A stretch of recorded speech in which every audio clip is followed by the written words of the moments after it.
Hello everyone, and welcome to my Young and the Restless official 24 channel. I hope everyone is having a wonderful day. Before we begin, please hit the subscribe button and give this video a thumbs up. Kyle makes a bold move and goes all out. Kyle Abbott will face Claire Newman's Audra Charles inquiry while Victoria Newman frets over some daughter trouble. To begin with, Claire will struggle with more questions over the events involving Audra and Kyle.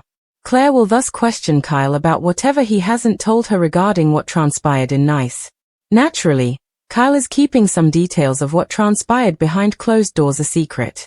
If Claire found out that Kyle was only dressed in a towel and that he had made out with Audra as part of his ruse, she wouldn't be happy. When Kyle opened up to Diane Jenkins Abbott and Jack Abbott, he minimized that makeout session as one kiss. Kyle might continue to tell the story and give Claire the one kiss without providing all the details.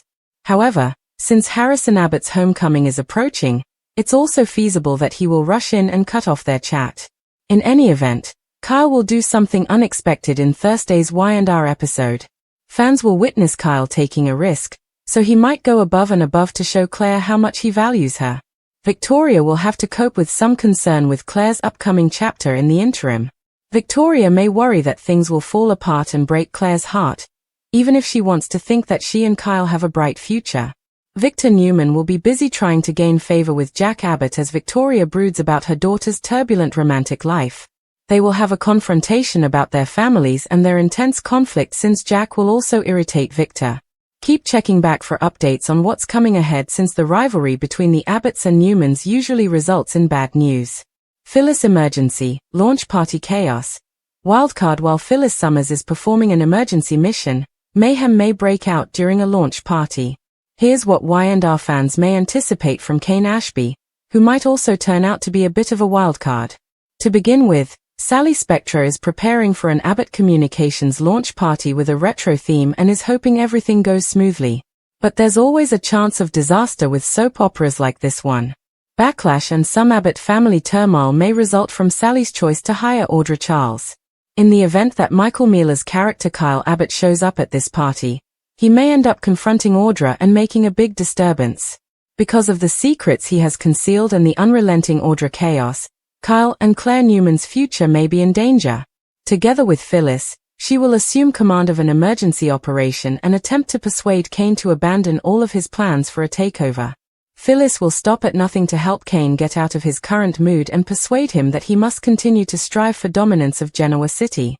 Phyllis might decide she needs some backup, of course. Since Amanda Sinclair will be returning to town to assist Kane in handling a problem, Phyllis may ask her for assistance if that is the case. Kane's attempt to handle Victor Newman's threat of blackmail may be at the center of that dilemma. Kane may rely on Amanda to help him get out of the extortion trap he's in since he won't want to be controlled by Victor. Following an update from Billy Abbott, Jack Abbott will engage in some strategic planning. Jack would agree that they need to remain vigilant because Billy is skeptical of Kane abruptly abandoning his ambitious takeover plan. Sally may assist Billy in his investigation in the upcoming episode since she believes there is a chance that Kane's genuine motivation will be the subject of a major media story. If Kane changes his mind again or if this is just another power move, he might end up being a wild card. Plus, with Phyllis urging Kane to embrace his dark side, he could walk back down that road soon. The return of Tucker McCall, however, not in your perspective. The name Tucker McCall hasn't been brought up in Young and Restless circles in a while, but a new plotline has Devon's father at the top of our minds as Genoa City's business scene once again takes center stage. It never departed, all right, but you get what we mean. Tucker was portrayed as a large, evil business magnate when he last returned. He was clearly aiming after their company, according to everyone. What followed was a year or so of vague threats that turned out to be primarily in the thoughts of those who witnessed him lounging around in dining rooms and bars slamming down whiskey. In the end, he only ever truly desired to regain his ex-wife and child, and his fictitious alliances never came to pass. Does anything here ring familiar to you? Ashley Tucker? It should sound familiar if it doesn't. Why? Because the story we're witnessing with the recently returned Kane Ashby is exactly the same as McCall's. The excitement was in vain, much like Tucker's helicopter crash at an Abbott ceremony. After weeks of mazes, train cars, and deaths, Ashby has suddenly chosen to abandon his plot to completely destroy Genoa City, which instantly reminds us of Tucker's never-ending plans. Phyllis. Like the unfortunate McCall in Love, Kane's ambitions of making amends with his former and his children vanished like a 4-day-old balloon. Like Tucker, he is making pitches, but they haven't been successful yet. Like his predecessor, he tossed his Scotch glass towards the wall. Their profiles couldn't be more alike. Tucker, Kane. What would fans of Young and Restless think about this plot being redone? To put it simply, they are exhausted. In the soap's message board, Elated 62 posed the question, what was the point of the whole Demar story then? Additionally, we might say that they dislike seeing yet another round of male angst. Few people are interested in riding Kane's man-pain train after Adam, Nick, Billy, and Tucker. Comments made by readers regarding Ashby's standalone episode indicated that they simply weren't feeling interested. This storyline is boring and overdone. And Teach once said, boring. I dozed off before the conclusion. However, Thorns and Roses got right to the point when they said, counting grains of sand while watching paint dry would have been more entertaining. Oh. Tucker was at least intriguing because he had a risque little romance with Audra and a never-ending stream of one-liners. Kane log.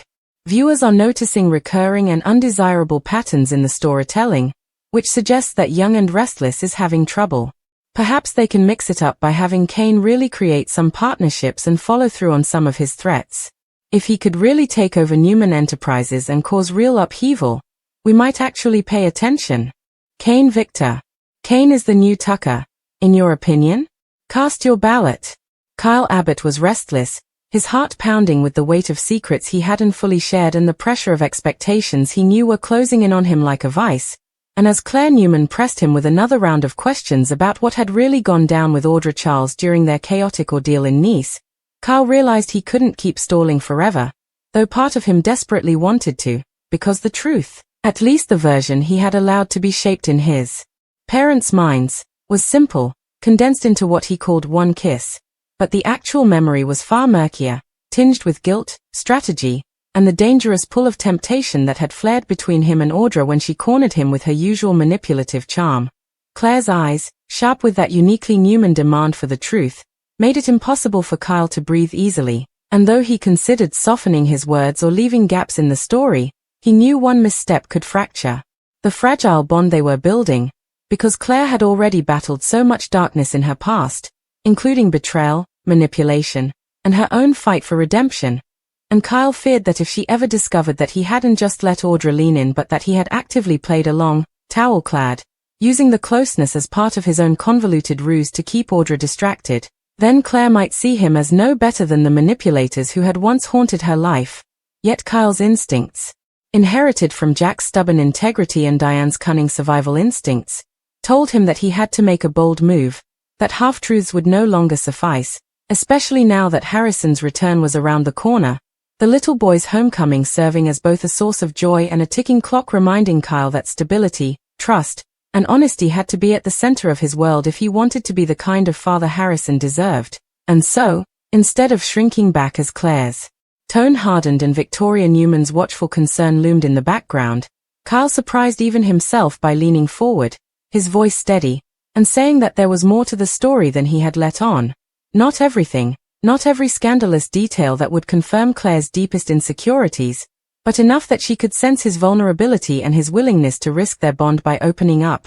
It was a gamble, a move that could either prove his commitment or ignite her fury, and, meanwhile Victoria, pacing restlessly in her office at Newman Enterprises, was battling her own motherly fear, because as much as she wanted to believe Kyle and Claire's romance could bring healing and happiness, she worried that it was moving too quickly, that her daughter's heart, still so tender after years of manipulation and estrangement, could shatter at the first real sign of betrayal, and Victoria couldn't bear to see Claire broken again, not when she had just started to find her footing in Genoa City. Elsewhere, Victor Newman was stirring his own brand of trouble, determined to gain an edge over Jack Abbott in their never-ending feud, which meant pushing into Jack's territory, undermining Abbott's strategies, and reminding the Abbotts that Newman dominance was non-negotiable. But what Victor didn't anticipate was Jack's own resolve, sharpened by recent conflicts and fueled by Billy's updates, because Billy Abbott had warned his brother that Kane Ashby's abrupt pivot, his sudden decision to back away from an aggressive takeover plan, felt hollow, suspicious even, and Jack, ever the strategist, agreed that Kane's unpredictability made him a dangerous wildcard. Phyllis Summers, true to her fiery nature, had already launched herself into the center of the chaos, determined to run an emergency interference mission at Sally Spectra's Abbott Communications retro-themed launch party, because the event was supposed to be a polished, celebratory success. But everyone in Genoa City knew better than to expect smooth sailing when so many rivalries and hidden agendas simmered beneath the surface. And sure enough, the looming presence of Audra Charles as part of Sally's team guaranteed sparks, since Audra thrived in chaos and confrontation, and Kyle, driven by both pride and guilt, was bound to cross paths with her at the worst possible moment, possibly igniting a scene that would put Claire in an impossible position. At the same time, Kane was being tugged in multiple directions, with Victor trying to ensnare him in a blackmail scheme, Amanda Sinclair arriving back in town to help him navigate the legal and moral quagmire, and Phyllis whispering in his ear to embrace his darker impulses and reclaim his former ruthless drive, though Amanda's calming presence and strategic brilliance offered him a lifeline if he chose to resist Victor's control. And yet, like Tucker McCall before him, Kane seemed caught in a frustrating loop of big talk, aborted schemes, and empty threats that exhausted the patience of both viewers and characters alike, leaving many to wonder if he would ever truly follow through on his proclamations of dominance or if he was destined to remain Genoa City's cautionary tale of wasted ambition. In the meantime, Tucker's ghost of a storyline hovered like a reminder of recycled arcs and unfinished business, and fans were already voicing their irritation at the resemblance between Kane's aborted Dumas takeover and Tucker's past fizzles, with message boards lighting up with complaints that the male angst parade had gone on far too long. But Kyle, in contrast, was carving out his own narrative by choosing action over hesitation, transparency over cowardice, because when Harrison came bounding back into his arms, Kyle wanted to be able to look his son in the eye without shame, to show Claire that he wasn't afraid of honesty even when it came at a cost, and to prove to his parents, Jack and Diane, that he could balance boldness with responsibility. Still, the question remained whether Kyle's bold move would be enough to outpace Audra's constant meddling, whether Claire would truly forgive and trust him once the full truth trickled out, and whether the looming Abbott-Newman showdown, spurred by Victor and Jack's latest clash, would end up dragging Kyle and Claire into deeper waters than either of them could handle. But for now, the spark of risk that Kyle embraced in that crucial moment marked the start of a new chapter, one where secrets were no longer safe, rivalries were escalating, and every player, from Phyllis to Kane to Victor to Audra, was poised to either tip the balance or blow the entire game sky high. Kyle's bold decision to finally peel back the layers of secrecy surrounding his tangled encounter with Audra Charles was only the beginning of a much larger storm, because even though Claire Newman listened carefully, her expression flickering between anger, confusion, and reluctant empathy, Kyle knew he had only bought himself time, not absolution, since Claire's past trauma with manipulative people left her deeply allergic to even the whiff of deception, and the knowledge that Kyle had been half-naked in a hotel room while indulging in what he framed as one kiss with Audra, even if it was a tactical move, gnawed at her, forcing her to wonder if Kyle was any different from the web of lies she had already survived. Victoria, observing from a cautious distance, could see her daughters in a war, the battle between her love for Kyle and her instinct to protect herself, and it made Victoria question whether she had been too supportive of their relationship, too eager to see Claire embraced by the Abbotts when perhaps her daughter needed more healing time before taking on the messy business of love.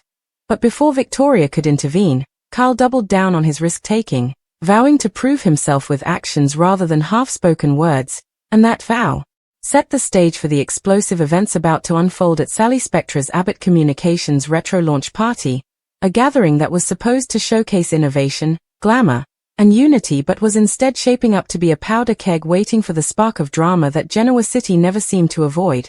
Audra Charles, dressed to command attention, was already scheming about how to use the party to reassert her dominance, not just in business but in the tangled personal landscape that involved Kyle, Claire, and anyone else unlucky enough to stand in her way, because Audra thrived on creating tension, twisting narratives, and making sure she remained the center of the conversation. And Kyle knew if he wanted to keep Claire's trust, he would have to confront Audra publicly, shutting down her manipulative insinuations before they could poison his new beginning, which was a gamble in itself because confronting Audra in front of the business and social elite of Genoa City risked humiliating her, and an humiliated Audra was a dangerous Audra. Meanwhile, Phyllis Summers was working the shadows of the party with her trademark flair, orchestrating what she called an emergency intervention, pulling strings and whispering in Kane Ashby's ear with the intensity of someone who believed she was saving him from himself. Though Phyllis's idea of saving often looked more like pushing someone toward chaos, and her insistence that Kane embrace his dark side again was setting off alarms for Jack Abbott, who was already on high alert thanks to Billy's suspicions.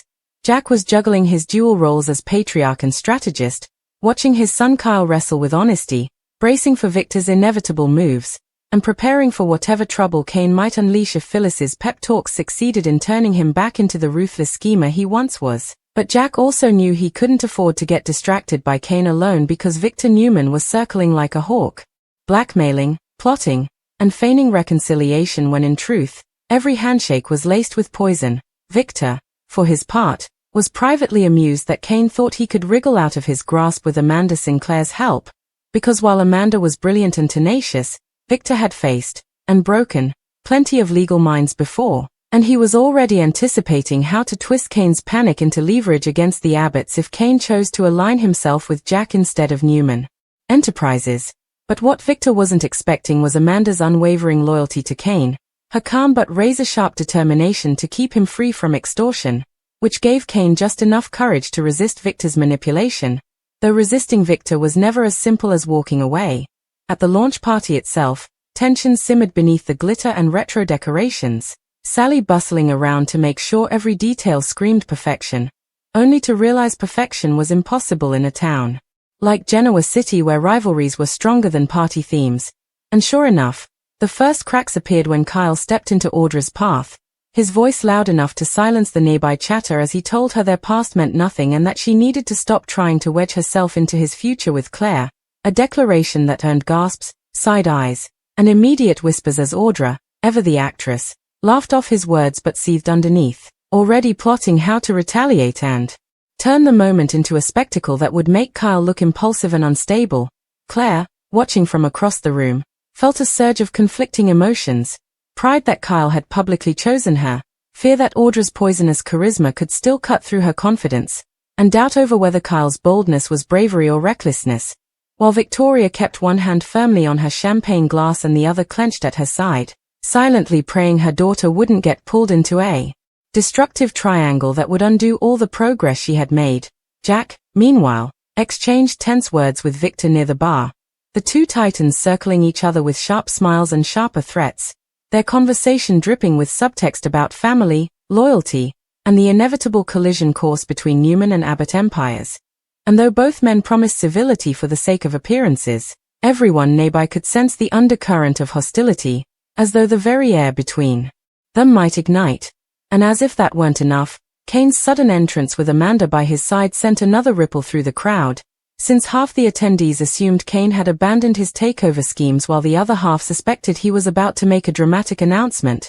But instead, Kane kept his cards close, allowing Amanda to do most of the talking as she smoothed over introductions and diffused awkward questions, a stark contrast to Phyllis, who darted between conversations, making sure every ear she reached was filled with warnings, insinuations, and bold claims about what was really coming next in Genoa City's business wars. The chaos only intensified when Sally realized her decision to hire Audra was backfiring spectacularly, with the launch party she hoped would elevate Abbott Communications instead devolving into an arena of confrontations, power plays, and thinly veiled insults.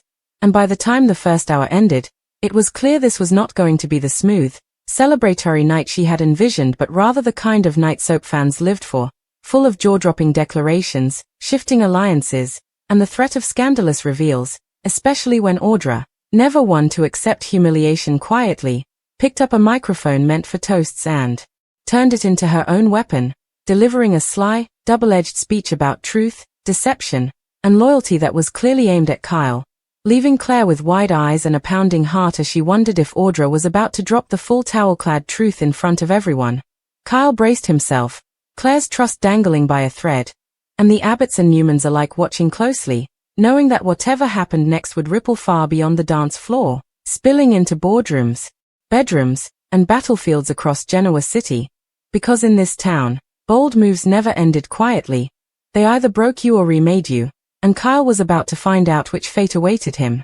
The air in the Abbott Communications launch party was heavy, crackling with the kind of suspense that made onlookers lean in closer while simultaneously fearing what might be unleashed, and when Audra Charles, with her trademark smirk and sly confidence, stood at the microphone delivering a speech that danced on the knife's edge between sophistication and provocation, everyone in the room sensed she was about to ignite an explosion that would alter the course of multiple lives. She spoke in layers, her words about honesty and transparency in business and relationships, laced with venom meant only for Kyle Abbott, her eyes flashing in his direction as if daring him to deny her implications, and Claire Newman, standing a few feet away, could feel the blood drain from her face as fragments of doubt and insecurity clawed back into her mind, whispering that perhaps Kyle hadn't told her everything, perhaps the kiss he downplayed as nothing was in fact something larger, more intimate, more dangerous.